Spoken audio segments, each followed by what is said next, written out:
Po, unë mendoj që ti je shumë e thellë, sidomos për moshën që ke.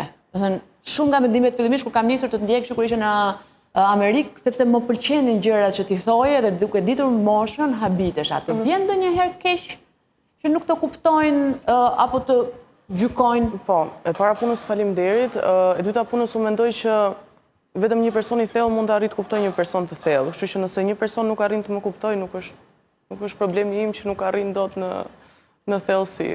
Kjo ishte shumë e bukur. Po prapë, ndonjëherë të vjen keq. Apo nuk të ndje fare? Jo, shiko, ka edhe diçka që ndoshta kjo mund t'jetë pak negative nga ana ime, por nuk si ta them unë këtë që mos të goditem. Tu e si po t'ishe në TikTok. Pse kemi ardhur në këtë pikë që ti ke Jo, do ta them. Jo, më zgënjeve. Tani u zgënjeva, nga ty nuk e prisja. Ja, prit se ta jap unë tani lajmin.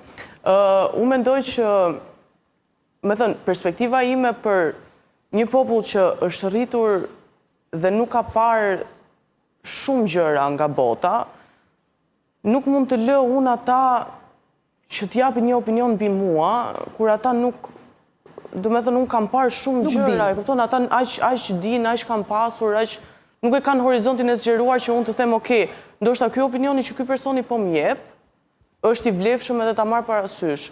Me thënë, unë kam një popull që po më gjykon, që unë nuk jam marrë dot fare në konsiderat të gjykimin që ka, sepse unë nuk është se e vlerësoj mendimin që ka, siç ndoshta dhe ata nuk e vlerësojnë mendimin që kam unë.